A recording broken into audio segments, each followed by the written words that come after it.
Guys, ito yung nabili natin sa Filipino store, guys. Bumili ako ng Skyflake. Ito, guys, siupaw, pork siupaw. $9. Para makaluto tayo ng bihon. $5.99 ito.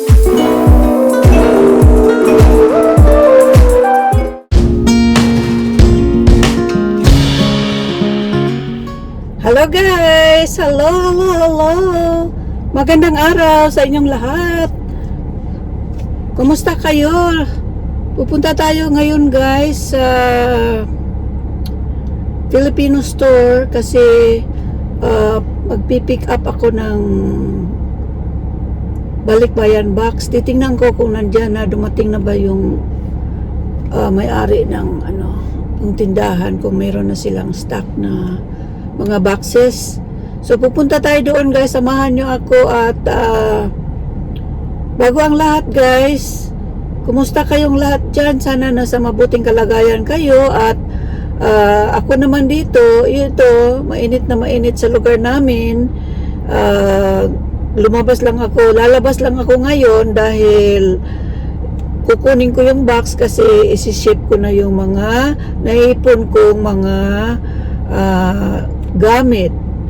Sa panahon na nagbakasyon ako, guys, sa aming bayan, meron lang akong pinamigay na kaunting bigas, kaunting pakain sa mga bata, at yun lang ang ginagawa ko kasi, pero ako tumutulong din ako, nagbibigay din ako ng kaunting tulong, yung mga nabibili kong kaunting mga damit na nasa clearance sale, yun lang ang pinamigay ko, guys. Yun ang tulong na binibigay ko. Wala akong ibang tulong na ibinigay sa kanila. So, pasensya na muna kayo.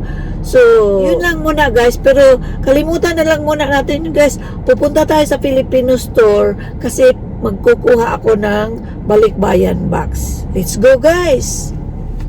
Ang guys, ang Filipino store namin dito, isa lang, guys, sa aming lugar. At malayo-layo ng kaunti, kaya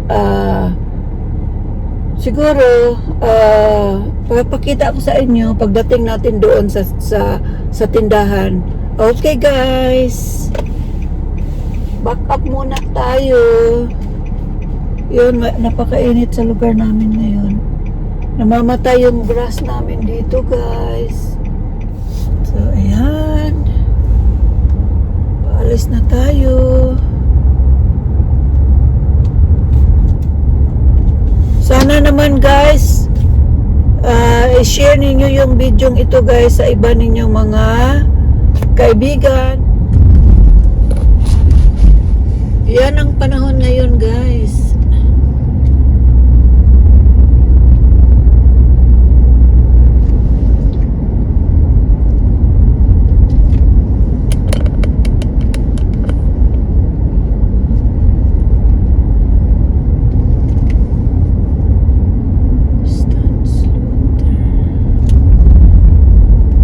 Labasan na ng mga estudyante, guys. Nakikita ninyo sa daan, merong mga estudyante. Labasan na kasi nila ng labasan na nila ng eskwela. Mga na, guys, magpo 4 o'clock na. 3:50 na ngayon. Mga 3:30 kanina o 3 o'clock nagsilabasan na sila, kaya maraming mga estudyante na nasa labas, lang sila, guys. Mga ito, guys, mga high school yata. Naglalakad lang sila pa uwi. Bihira lang yung yung kalimitan, guys, yung sinusundo sa paaralan, yung mga maliliit, yung mga nasa elementary, guys, yung mga sinusundo sa paaralan. Pero pag guys, pag high school na, naglalakad lang sila pa uwi. Hindi na sila kailangan sunduin pa. So yan yun, guys.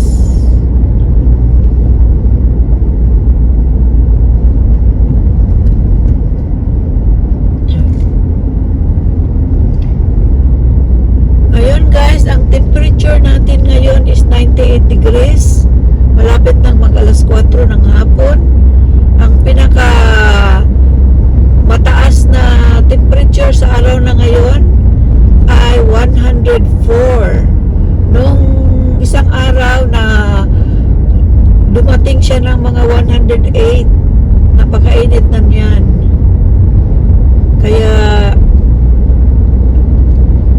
bihira lang yung mga kahit na nakasakay ka guys ng mga sasakyan, bihira lang yung lumalabas kasi mainit na mainit.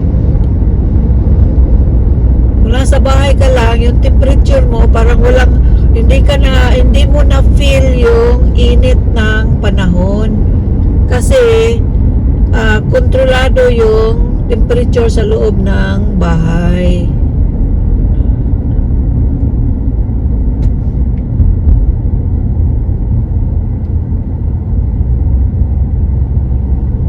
So, nasa tayo guys, sa school zone. Yan. Yung dito guys, yung speed limit dito is 20 lang. Hindi tayo pwedeng lumampas kasi pag lumampas tayo, may pulis na susunod sa iyo at paingawin ka ng busina ng kanilang horn para tumabi ka at para huminto. So yun yung school bus guys. At saka pag merong school bus guys, kailangan nasa likod ka lang kung nakasunod ka sa school bus. Tapos pag nakahinto sila guys at yung nakalabas yung stop sign sa kanilang window, lalabas, hihinto ka rin. Pag natapos na sila, kailangan na pag nakaalis na, kailangan aalis ka rin, saka ka pa aalis. So yan yun dito guys, kaya kailangan na ayan, alis na. So alis tayo. Yung nakasunod, nakabuntot sa kanya, hindi pwedeng mag-overtake. Bawal yun, violation yan sa kanilang batas. So dito, lumampas na tayo sa paaralan, pwede na tayo lakas-lakas ng speed ng kaunti. Yan. Yan guys.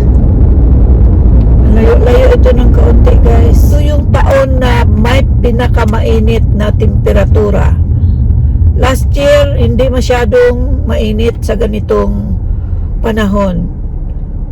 Kung mainit man, hanggang 100 lang siya, pinakataas 1.5, pero sandali lang, hindi yung buong buwan na nakalipas mula noong March yata hanggang ngayon, yung init niya nandyan pa rin at lalong tumataas yung mga level ng temperature. Kaya siguro pagdating ng Disyembre dito pinakamalamig kasi babawi yan yun palagi ang mangyari. Pag mainit na mainit, pagdating ng Disyembre malamig naman.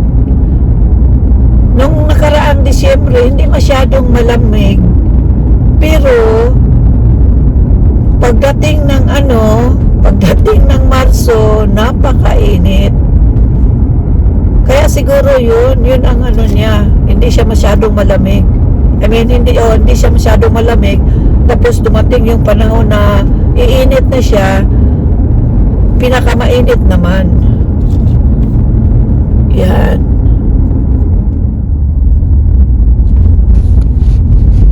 Okay, dito na tayo sa small town guys. Ito yung maliit na town, yung dating town nila dito.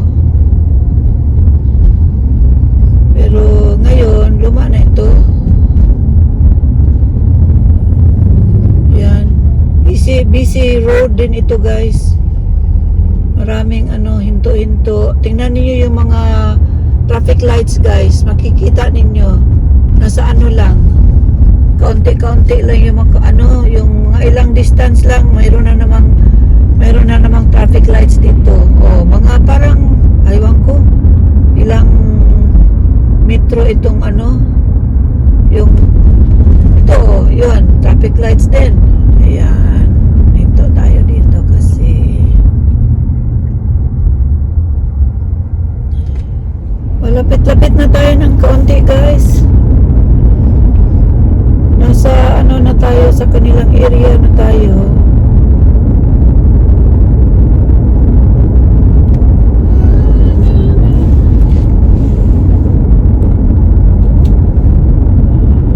Ito ang lumang town. Mababa lang yung building dito. Uy, 100 degrees na. Mainit dito. Mainit sa lugar nila, guys. Nung kaalis lang natin kanina, nag-99 tayo. Ngayon, 100 na dito. Ibig sabihin, mas mainit dito sa kanila.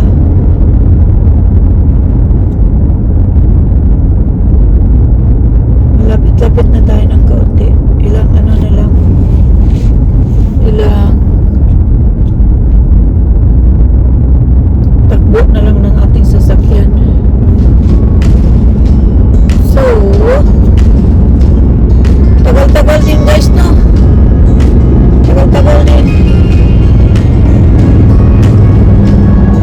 Tagal-tagal din.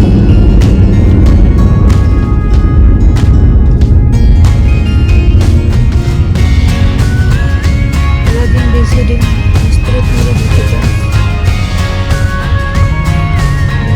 May naka-motorbike pa diyan sa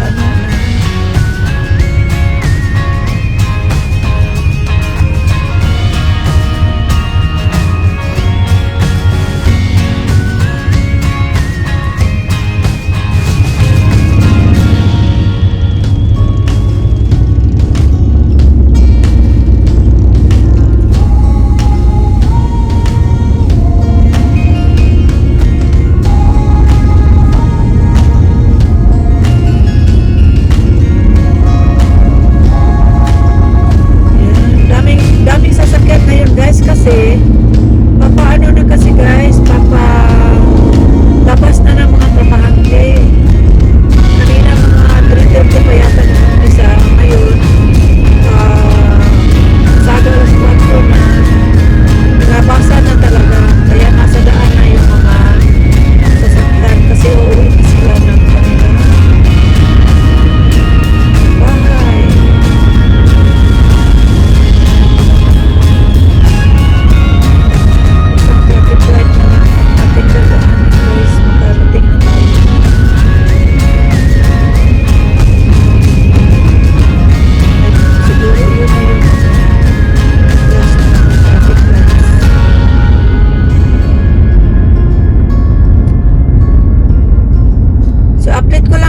Mamaya, guys, pagdating natin doon, update ko lang kayo. Ito na yung last nating traffic lights, pero mo napakaraming sasakyan. Update ko kayo mamaya, guys. See you later. Kita tayo mamaya, guys. Update ko kayo. Last na traffic lights ito, guys. Yan.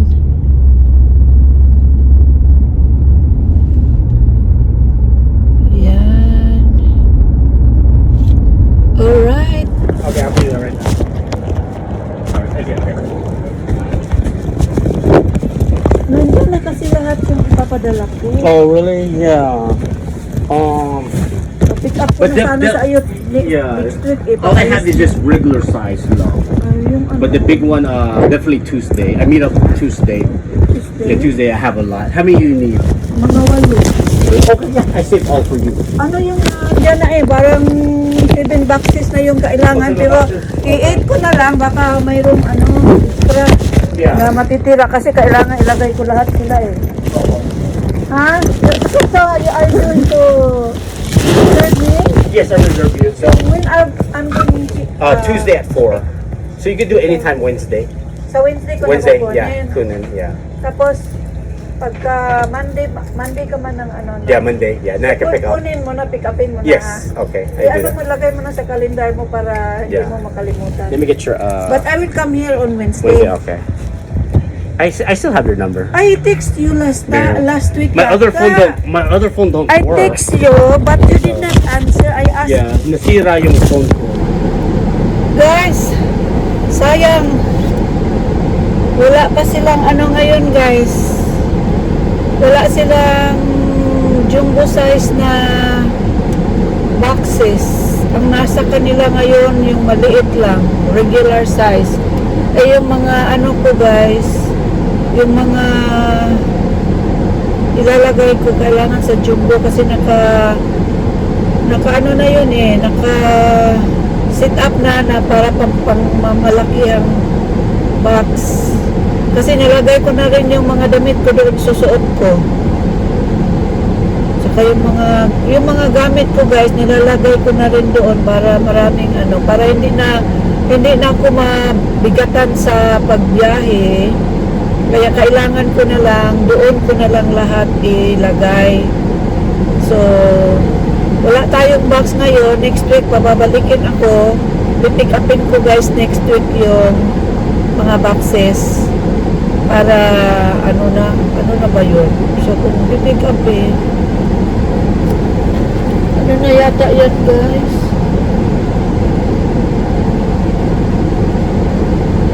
Ano na yata tawag nito? Tingnan ko, guys, sa kalendaryo ko, guys. Tingnan ko yung ano. Kukunin ko sa Wednesday. Oh, 30 na. Sa 30 na. Tapos, dito naman sa 4 na siya. Sa 4 na siya madala sa Houston para i-ship na nila doon. So, yun lang, guys. Ang ano natin ngayon, guys, papauwi na lang tayo. So, yun na lang ang ano natin ngayon, guys. Babalikan na lang natin sa Wednesday. Alright, guys. Bye-bye. Don't forget to subscribe sa mga baguhan. So, hindi pa alam ang channel ko, mag-subscribe kayo sa Mama Ko Vlog. Ayan. Maraming salamat sa inyong lahat sa sabay sa akin o pagsama sa akin sa pagpunta dito. So, papakita ko sa inyo yung tindahan na Philippine Store. So, yan yung itsura ng Philippine Store, guys. Ito, nasa tagiliran tayo ngayon. Yung harap nila, guys, nandito sa mismong daanan ng mga sasakyan. So, papaalis na tayo, guys. Sandali. May ano.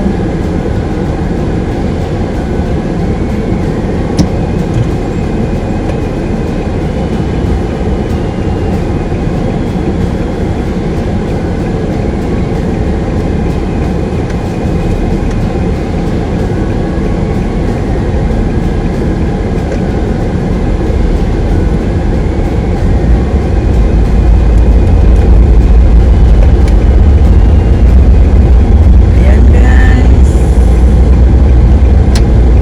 Dito tayo sa second lane para diretso na tayo. Alright. Tama?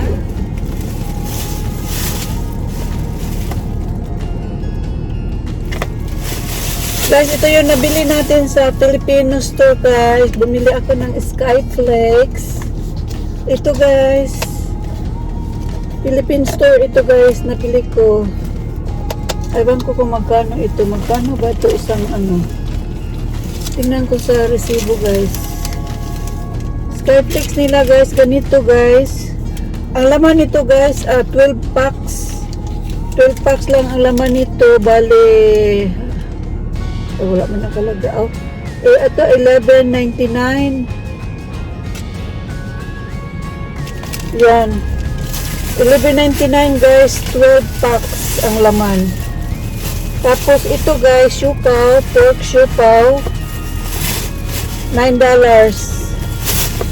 4 lang kabilog. 4 Bumili ako niyan sa Filipino store.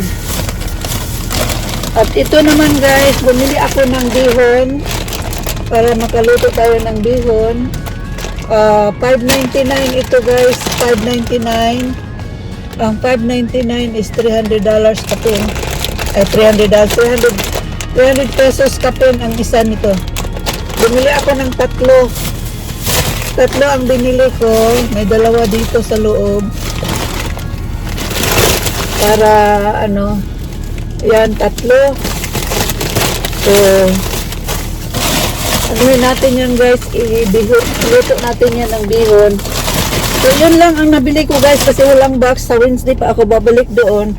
So, yun lang guys. Maraming salamat sa inyong lahat at sana huwag kalimutan i-share nyo yung video ito guys. So, babu!